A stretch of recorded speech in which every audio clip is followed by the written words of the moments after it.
자, 우리가 키워드가 이제 어떻게 찾는지를 좀 알아보았으니까 우리가 블로그에 검색 상위 노출을 하려면 어떤 것들을 좀 주의해야 할지 이런 사항들을 좀 확인해 보도록 하겠습니다. 자, 검색 상위 노출이라는 건 통합 검색 결과에 노출시키는 것과 각 검색 탭을 클릭했을 때 첫 페이지에 노출하는 것, 이런 걸 검색 상위 노출이라고 하는데요. 예를 들어서 통합 검색 결과에 블로그 영역에 노출시키고 블로그 검색 탭의 첫 페이지에 노출시키는 게 블로그 검색 상위 노출이라고 해요. 그래서 블로그에서 광진구 신축 빌라 이렇게 만약에 쳤다라고 했을 때, 광진구 빌라라고 쳤다고 했을 때 해당 그 단어들이 블로그 탭에 이렇게 앞쪽에 나타난다면 검색에 상위 노출됐다라고 할 수 있겠습니다. 자, 검색 엔진 최적화에 대해서 그렇다면 살펴봐야 할 텐데요. 네이버에서 어떤 단어를 검색할 때 검색 엔진은 해당 단어와 가장 부합된 자료를 검색 결과에 노출을 해주거든요. 이때 검색 엔진이 좋아하는 구성으로 작성된 순서대로 자료를 검색 상위에 노출시키는데 이에 부합하는 글 작성 방법이 검색 엔진 최적화라고 보시면 되세요. 그래서 검색 엔진 최적화를 통해서 검색 엔진에 내 블로그의 글을 노출하면 방문자의 증대를 기대할 수가 있게 됩니다. 자, 이 부분에는 아까 보셨던 네이버의 C랭크 알고리즘을 확인하셔야 될 텐데요. C랭크는 블로그가 특정 관심사에 대해 얼마나 깊이 있는 양질의 컨텐츠를 생산하는지를 기반해서 신뢰도와 인기도를 측정하는 알고리즘이에요. 즉 양질의 컨텐츠라면 그 블로그의 글을 읽느라고 머무르는 체류 시간이 길어지게 되고 스크랩이나 댓글, 공감의 수가 늘게 되겠죠. 따라서 블로그의 지수가 높아지게 됩니다. 즉 깊이 있는 양질의 컨텐츠를 꾸준하게 발행하고 소통을 했을 때 블로그의 지수는 올라가게 되고 그렇게 된다면 자연스럽게 상위 노출에 강한 블로그가 되는 거예요. 자, 요게 이제 C랭크 알고리즘의 그 항목인데요. 첫 번째, 블래그 콜렉션이라는 건 블로그 문서의 제목이나 본문, 이미지, 링크 등의 문서를 구성하는 기본 정보를 참고해서 문서의 기본 품질을 계산하는 게 블로그 콜렉션이라고 해요. 네이버 DB라는 거는 인물이나 영화, 정보와 같이 네이버에서 보유한 관련 콘텐츠 DB를 연동해서 출처나 문서의 신뢰도를 계산하는 게 네이버 DB입니다. 서치 로그는 네이버의 검색 이용자 검색 로그 데이터를 이용하는 거예요. 그래서 문서나 문서 출처의 인기도를 계산하는 걸 서치 로그라고 해요. 그리고 체인 스코어란 웹문서나 사이트, 뉴스 등의 다른 출처에서의 관심 정도를 이용해서 신뢰와 인기도를 계산하는 걸 체인 스코어라고 합니다. 블로그 액티비티라는 거는 얼마나 활동성이 있는 블로그인지를 계산하는 건데요. 얼마나 자주자주 컨텐츠를 작성하고 이웃과의 소통을 하느냐, 이게 이제 블로그 액티비티의 점수라고 보시면 되겠죠. 그리고 블로그 에디터 주제 점수란 딥러닝 기술을 이용해서 문서의 주제를 분류하고 해당 주제에 얼마나 집중하고 있는지를 계산한다는 거예요. 바로 신뢰성이 여기에 해당이 되겠죠. 여러분들이 글을 적을 때 관련 그 주제에 얼마나 집중해서 적는지 이런 것들을 따지는 주제 점수가 있습니다. 그리고 공식 블로그냐 이런 것들을 이제 판단을 하는 그런 알고리즘이라는 거죠. 그래서 일단 무조건 뭐 상업적이라고 해서 앞에 안 뜨거나 이런 건 아닌데요. 단 반복된 사진이나 이미지는 차후에 문제가 될 수 있기 때문에 여러분들이 쓰실 때 이런 C랭크 알고리즘을 한번 파악해 보시고 쓰시면 더 좋을 것 같아요. 자, 그러면 검색 엔진의 상위 노출을 하기 위해서 먼저 전 단계 이제 하셔야 되는 단계라면 다른 포스트의 글들을 파악을 해보시는 거예요.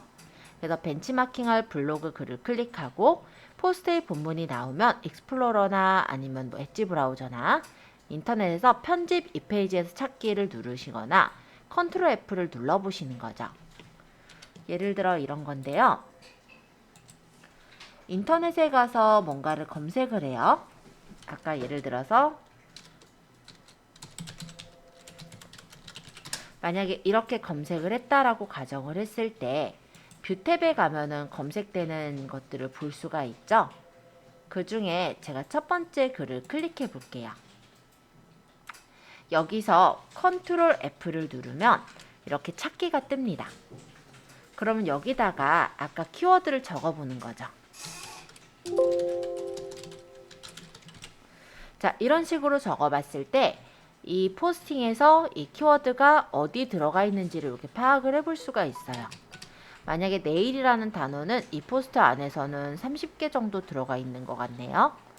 하나, 둘, 셋, 넷, 다섯, 여섯, 일곱 해서 어디에 지금 해당 그 키워드가 들어갔는지 이렇게 파악해서 볼 수가 있어요. 그런 것들을 보시면 글이 내일 이렇게 반복되는 게 아니고요. 이렇게 조금 떨어져서 중간중간에 자연스럽게 들어가 있는 거 보이시나요? 네, 그런 것들을 좀 생각해서 우리가 글을 쓰셔야 되겠죠. 쓰실 때. 그래서 찾기를 해서 보시면은 내가 어떤 단어를 찾을 때 그 단어가 몇 번이나 반복이 됐고 어떻게 쓰였는지 그 문맥에 맞게 잘 쓰였나 이런 것들을 파악을 하실 수가 있거든요. 그래서 이런 것들을 한번 벤치마킹 해보시는 것도 좋을 것 같아요. 물론 아까 키워드 마스터나 이런 데서도 어떤 단어가 몇 건 들어갔다 이거를 반복해서 볼 수는 있지만 어디쯤에 들어갔는지 그러니까는 몰려있는지 중간중간에 있는지 말이 제대로 연결되는지 이런 것까지 파악하긴 어렵잖아요. 근데 요거 같은 경우는 컨트롤 F에서 직접 보시기 때문에 어떻게 쓰였는지 우리가 파악을 해볼 수가 있는 부분이에요. 그래서 일단은 몇 자 적었는지도 중요하긴 하겠지만 글에 어디쯤에 이렇게 포함이 돼 있어서 좀 자연스럽게 들어갔나 이런 것들을 파악해 보시는 것도 하나의 공부 사항이 될 것 같아요. 자, 두 번째. 검색의 상위 노출을 위한 검색 엔진 최적화 8가지 방법을 한번 따져볼 건데요. 일단 가장 기본적인 부분은 제목과 본문에 키워드를 넣는 거예요.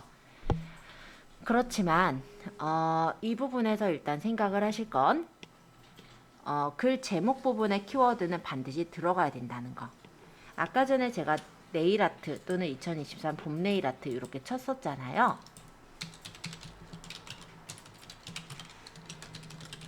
만약 이렇게 친다면 뷰라는 부분에는 그 해당 단어가 들어간 것들이 이렇게 걸려져서 나온 게 보이시죠? 자, 보시면 이렇게 묶여서 같이 있는 것도 있지만 2023 봄 네일 네일 아트 이런 식으로 나눠져 있는 것들도 있어요. 그죠? 봄 네일 아트, 봄 네일 아트 이렇게. 나눠서 이렇게 있는 것도 있고 같이 있는 것도 있고 물론 이게 나눠져 있는 것들은 생각보다 지수는 좀 덜 받게 되거든요. 그러다 보니까 키워드는 나눠져 있는 것보다는 이렇게 같이 있는 것들이 조금 더 상위 노출엔 좀 더 유리한 편이기는 합니다. 근데 어쨌든 이렇게 키워드가 제목에 들어있는 게 보이시죠? 그리고 키워드에만 제목을 넣느냐? 아니요. 글 본문에도 글에 대한 제목을 넣고 노출시킬 키워드를 입력을 해주시는 거예요. 그래서 아까 전에 이렇게 찾아 들어간 여기 같은 경우도요. 여기 키워드의 제목에 분명히 봄 네일 아트에 대한 내용이 들어있지만 여기도 이렇게 봄 네일, 네일 아트 이런 식으로 섞여져서 그 키워드가 들어가 있는 걸 볼 수가 있어요. 그리고 이 키워드 하나만 넣는 게 아니라 키워드랑 관련된 연관 키워드들을 몇 개 더 뽑았었죠. 그 키워드들이 이 안에 들어가게 해주시면은 좀 더 키워드의 밀도가 더 높게 보이겠죠. 그러니까는 좀 더 신뢰성 있는 글처럼 보이겠죠. 그런 것들을 조금 따져주시면 좋을 것 같아요. 자, 세 번째로 노출할 키워드는 크기와 색상으로 강조를 하는 거예요. 그래서 소제목이나 노출을 원하는 글자의 크기, 색상을 본문과 구분되게 작성을 해주시는 거죠. 우리 그냥 간단하게 글을 이렇게 적었다라고 했을 때요. 그냥 단순히 글만 적혀 있으면 강조가 될 부분이 어딘지 파악하기가 힘들죠. 근데 만약에 중요한 부분을 진하게 한다든지 아니면 색깔을 넣는다든지 한다면 눈에 확 띄는 걸 보실 수가 있을 거예요. 일단 가독선 면으로도 훨씬 더 도움이 될 거고요. 이렇게 이 부분을 뭐 빨간색으로 한다라든지 이렇게 강조를 했다라는 걸 실제 HTML에서 보면요. 이 부분에 뭐 예를 들어 폰트 컬러를 뭐 빨강으로 줬다라든지 비태그를 이용해서 좀 진하게 했다라든지 이런 표시들이 남게 되거든요. 실제 네이버에 1위, 2위, 3위 이렇게 검색 순위를 매기는 건 사람이 아니라 검색 로봇이 매기잖아요.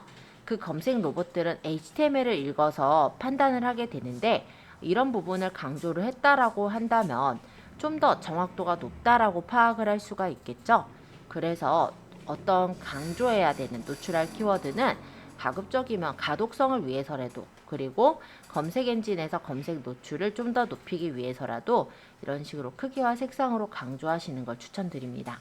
근데요, 여기서 한 가지 제가 또 짚고 넘어갈 점은, 강조를 하겠다고 요줄은 빨간색, 요줄은 파란색, 요줄은 노란색, 요줄은 초록색 이렇게 해놓으면 어때요? 정신 사나워요. 그쵸?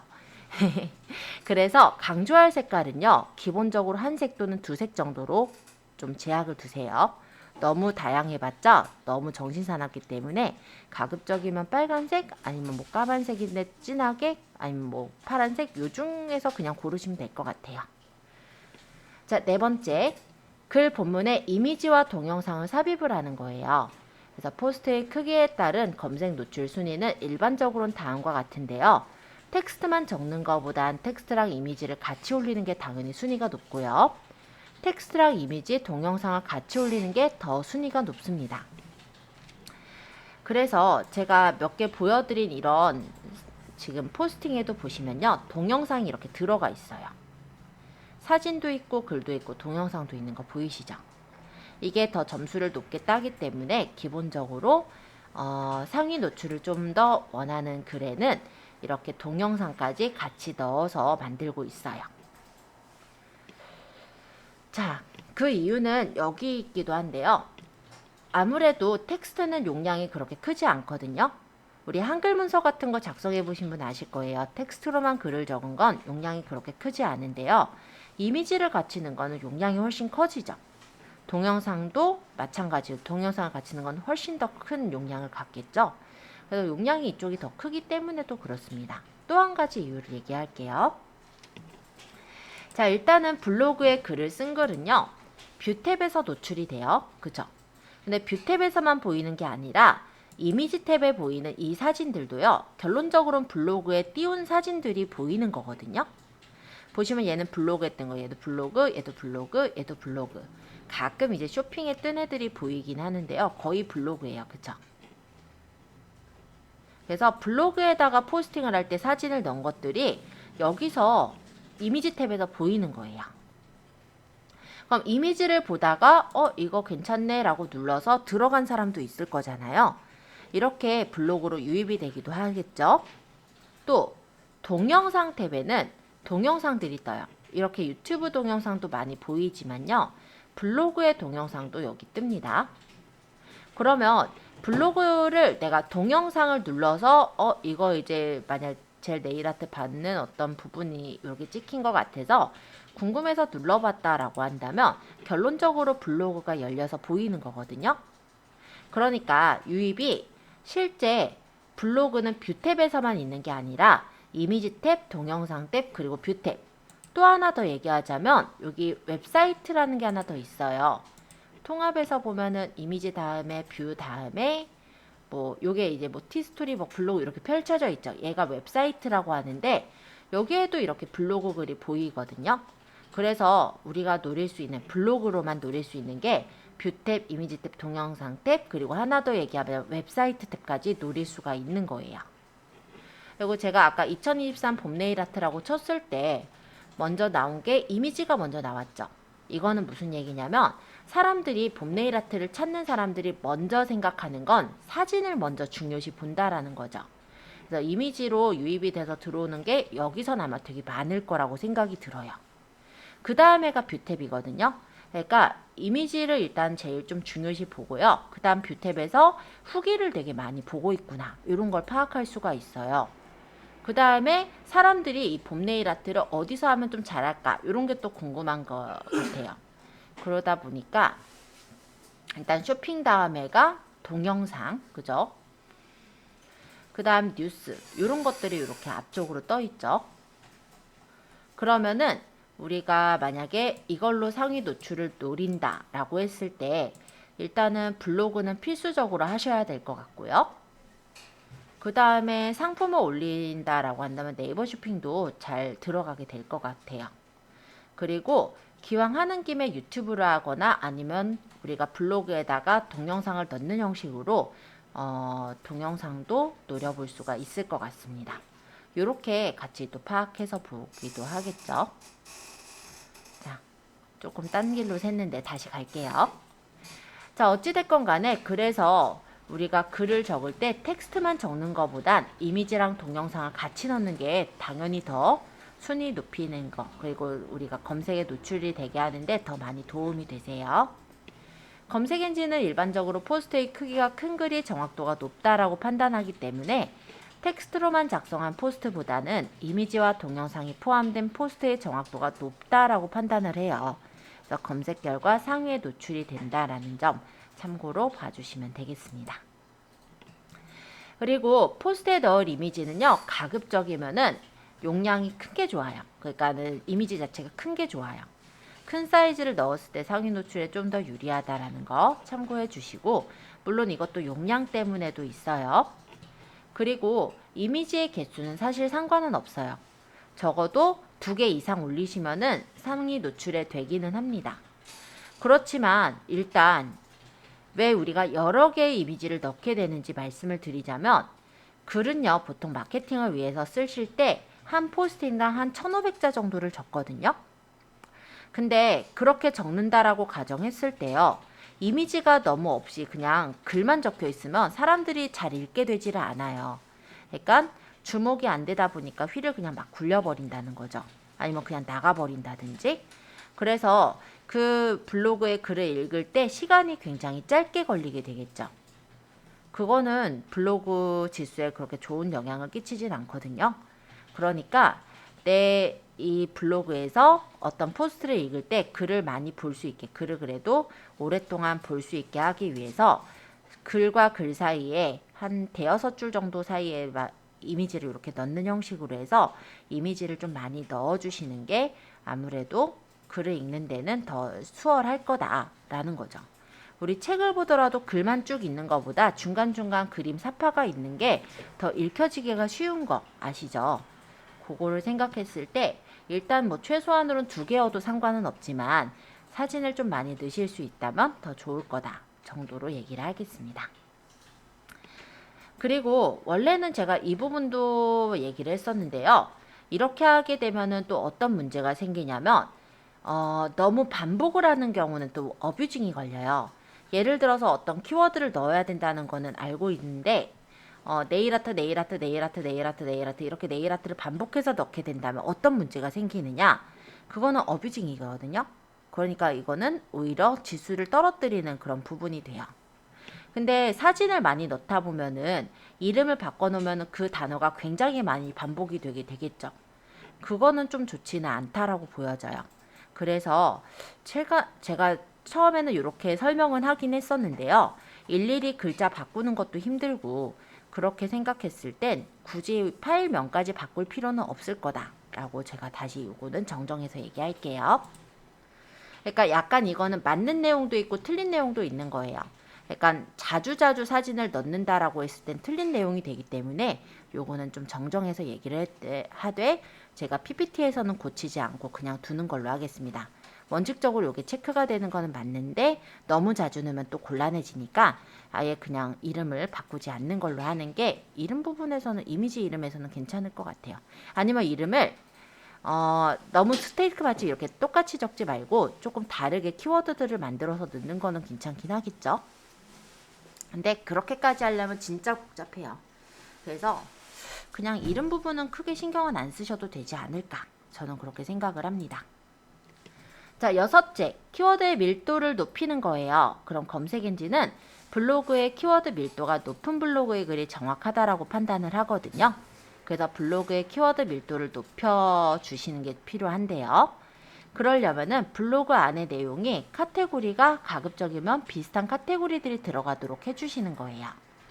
예를 들어서 여기 내용을 보자면 블로그의 프로필에다가 핵심 키워드를 넣고 카테고리명도 핵심 키워드들을 쓰고 포스트 안에 이제 글 적는 것도 핵심 키워드를 검색 엔진에 최적화를 시켜놓게 된다면 딱 봐도 이 블로그는 빌라에 대한 블로그구나 이렇게 보이잖아요. 그죠? 그렇게 해서 검색 엔진에 최적화를 시키는 것도 가능하다.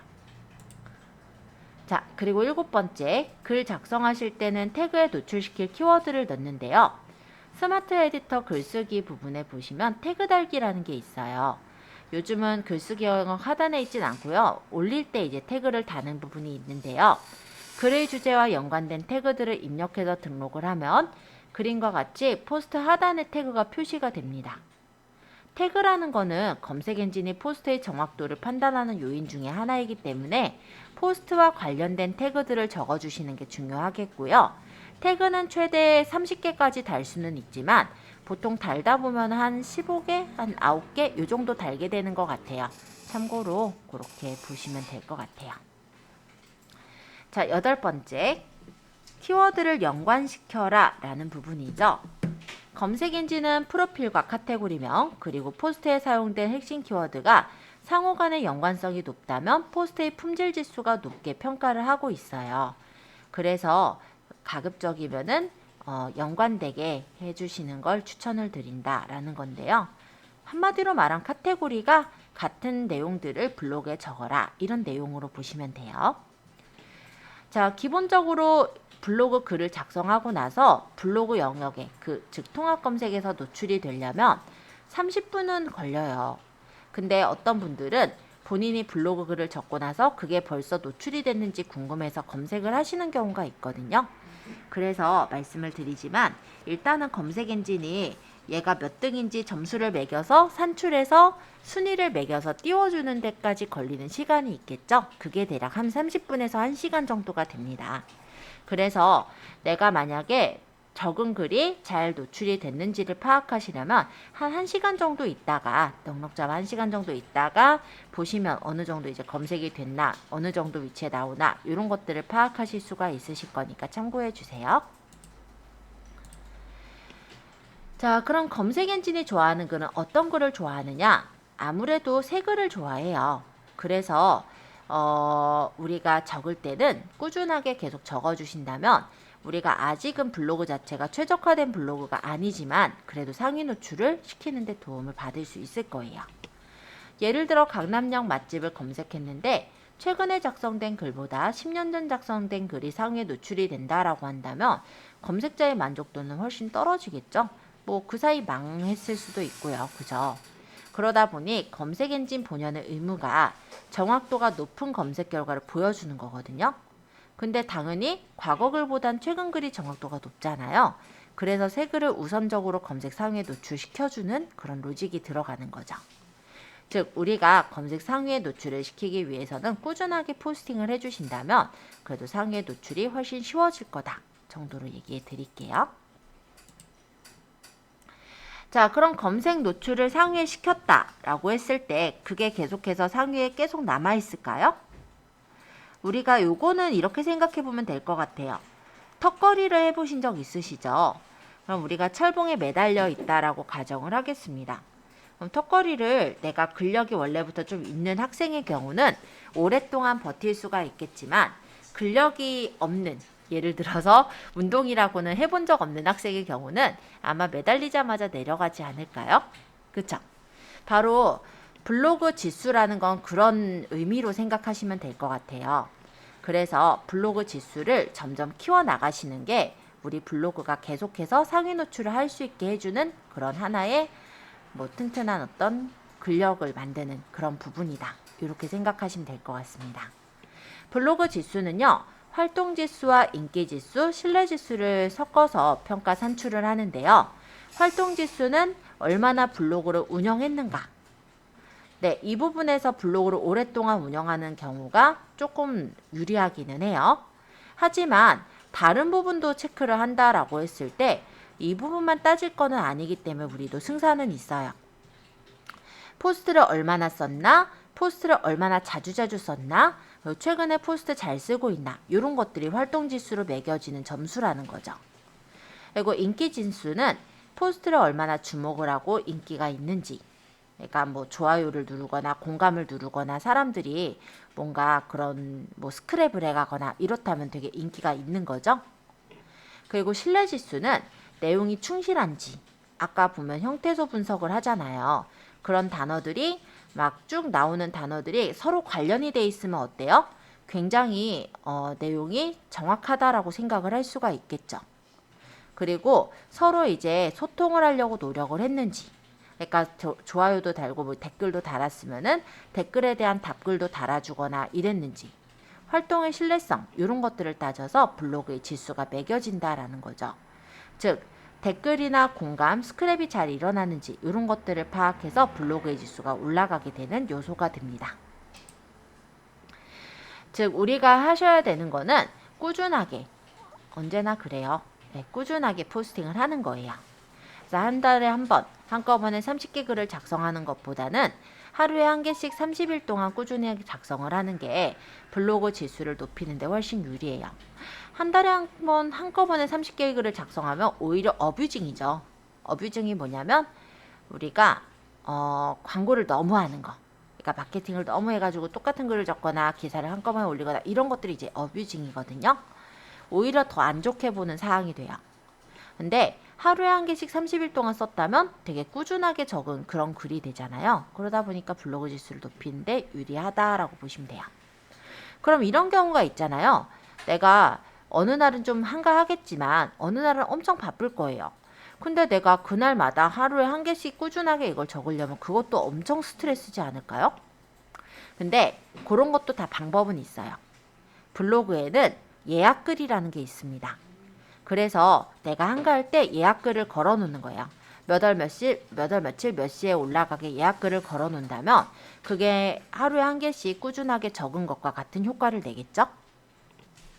자, 둘째, 활동 지수를 높여라. 자, 블로그의 활동 지수는 블로그 이웃들과의 활발한 교류를 평가하는 값이에요. 새 글을 작성하는 것도 포함이 되겠지만 이웃의 블로그를 방문해서 댓글을 남기는 등 자신의 블로그 이웃과 얼마나 많은 교류가 이어지는지, 그리고 품앗이를 잘하는지 이런 거에 따라서 활동 지수가 평가가 되기도 합니다. 자, 세 번째, 이웃을 꾸준히 관리해라 라는 건데요. 건전한 블로그를 만들기 위해서 가장 큰 힘이 되는 게 이웃이에요. 즉 이웃이 얼마나 많이 공감하고 참여하고 있는가, 이것도 되게 중요한 역할을 합니다. 자, 그럼 이웃이 공감도 잘 눌러주고 댓글도 많이 적게끔 하려면 이웃이 공감할 수 있는 포스트를 작성해 주시는 게 좋겠죠? 그리고 내가 작성한 글에 댓글을 달아주기만을 기다리는 게 아니라 내가 먼저 댓글도 작성하고 교류를 한다면 그 이웃도 반응을 보이게 되어 있어요. 그래서 적극적인 그런 모습을 보여준다면 이웃을 관리할 때 많이 도움이 될 거고요. 네 번째, 포스트의 독창성을 지녀라 라는 부분에서는 자신이 직접 체험하고 겪은 일을 포스트에 담아내라 라는 거예요. 검색 엔진은 창작글을 좋아합니다. 창작글이라기보다는 내 경험을 담은 글을 좋아합니다.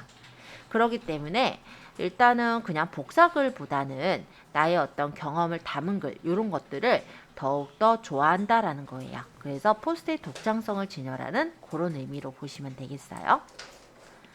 자, 블로그의 전문성을 키워라 라는 부분에서는 카테고리 안에 얼마나 좋은 글들을 꾸준하게 발행하고 있느냐 이런 건데요.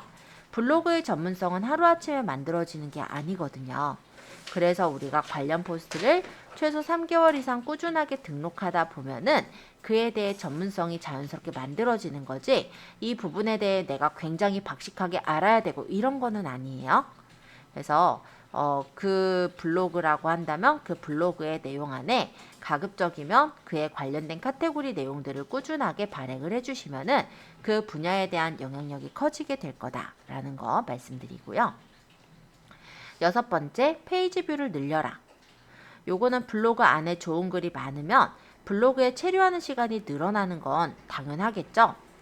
페이지 뷰라는 건 어떤 거냐면 내 블로그의 글을 보고 다음에 내 블로그의 다른 글을 또 눌러보게 되는 게 페이지 뷰라고 보시면 돼요.